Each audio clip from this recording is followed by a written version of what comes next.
جملے کا کیا کہے جائیں، یہ تو قصیدوں سے بھی بڑھ کے انسان کو اللہ توفیق دے تو اپنی پلکوں سے یہ ساری چیزیں لکھیں۔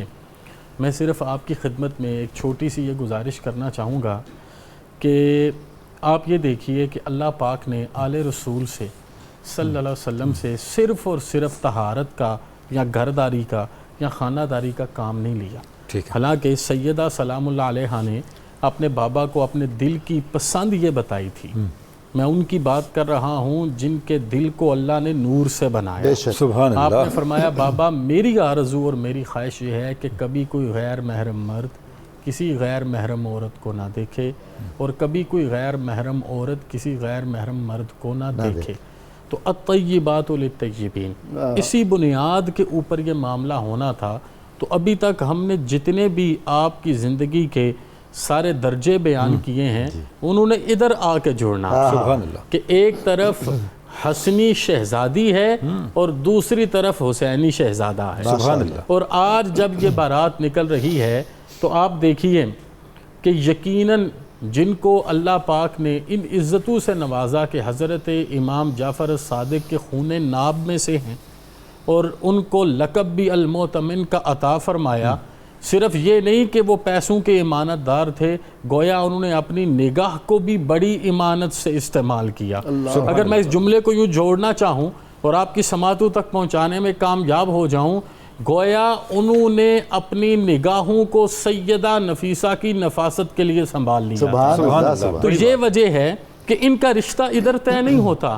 وہ جب آرزو مند ہوتے ہیں اور جاتے ہیں وہاں پہ، اب اللہ پاک نے مکمل انتظام کرنا ہے نا۔ جیسے مرتضیٰ کے لیے پیغام آیا تھا ویسے ادھر پیغام مصطفیٰ کی زبان سے آ رہا ہے، اور مارا جل بحرین ان عزتوں نے جب آپس میں ملنا ہے اور پھر اندر سے قاسم نے آنا ہے، قاسم نے وجود کرم سے باہر نکلنا ہے، مرجان کی صورت میں وہ بنتی ہے نا۔ تو وہ انہوں نے جا کے جب آرزو کی کہ سارے کے سارے وہ لوگ ہیں جنہوں نے پوری زندگی صاحب ترتیب ہو کے نماز کی عزتوں کو اپنی پیشانیوں سے نوازا ہے، تو انہوں نے توقف کیا آپ کے بابا حضرت سیدنا حسن الانور نے۔ آپ نے جیسے کہا نور نہیں ہے انور ہے، تو پھر نور والے آقا تشریف لے آئے۔ تو آپ نے یقیناً وہی وصف بیان کیے ہوں گے۔ ہمیں کیا پتا راز و نیاز کی باتیں کیا ہوئیں، ہمیں کیا پتا کرم نوازی کی باتیں کیا ہوئیں۔ رخ مصطفیٰ وہ کتاب ہے جو محبتوں کا نصاب ہے، یہی میرے پیش نظر رہے، یہی رات دن میں پڑھا کروں۔ میرے اور آپ کے کریم تشریف لائے، آپ نے فرمایا کہ ہم نے اپنی بیٹی نفیسہ کے لیے اپنے بیٹے اسحاق کا انتخاب فرما لیا۔ تو اب آپ اس سارے رستے کو تو دیکھیں کہ آپ تشریف لائیں تو مکہ المکرمہ، آپ پروان چڑھیں تو مدینہ المنورہ، آپ کو اماں ملے تو سیدہ زینب، آپ کو بابا ملے تو حضرت سیدنا حسن الانور، ابھی آپ کو سسر کی عزتیں ملنے لگی ہیں تو حضرت سیدنا امام جعفر الصادق۔ یہ سارے رستے بتاتے ہیں طہارتوں سے، عزتوں سے، رفعتوں سے، برکتوں سے، عصمتوں سے نواز کے اللہ نے حضرت اسحاق کو تحفے میں اپنی نفیسہ عطا فرما دیا۔ میں یہاں پر صرف یہ بات جیسے پروفیسر صاحب نے کی، آپ سب نے کی، آج کے زمانے کے لیے بھی کیا یہ معیار نہیں ہونا چاہیے؟ یہ معیار تھا نا کہ اوج اور کمال تک ہماری مرضی کے فیصلے ہوا کرتے تھے، یہ معیار تھا نا کہ خلیفہ وقت آ کے قدموں میں بیٹھتے تھے، یہ معیار تھا نا، یہ درجہ تھا نا، تو اللہ پاک ایسی اولاد عطا فرماتی تھی جس کا ایک ایک دیدار حج مبرور اور مقبول کی عزتیں پا لیتا تھا۔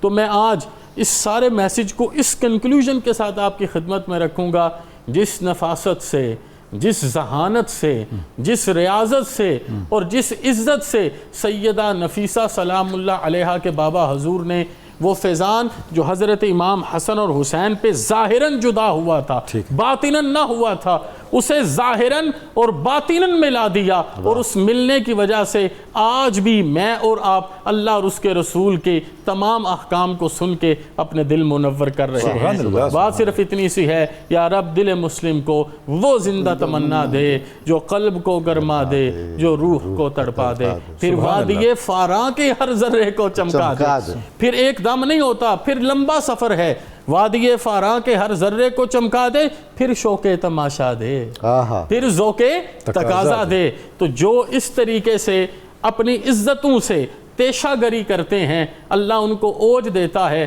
کہ ہم اور آپ ان کے قدوم مبارک میمنت لزوم سے فیضان لینے کو جمع سبحان اللہ بخاری صاحب، پھر یہی نتیجہ ہے نا پھر آپ کی اولاد پاک کا، دیکھیں کیا روحانی مقام ہے، ایک سے بڑھ کر ایک مقام۔ میں صرف یہاں پر یہ چیز عرض کروں کہ حضرت واصف نے یہ کہا تھا کہ اولاد جو ہے وہ اپنے ماں باپ کی پرتو کاملیت میں آگے بڑھتی ہے۔ سبحان اللہ۔ تو جس طریقے سے آپ نے اپنے اجداد کے فیضان علم کو، فیضان کرم کو، فیضان عمل کو، فیضان اخلاص کو اس چہار دنگ دانگ عالم پلایا، اسی طریقے سے پھر آپ کی اولاد نے بھی لاج رکھی نا، اور وہ سلسلہ چلتا چلتا آج میری اور آپ کی زندگیوں میں عزت پا رہا ہے۔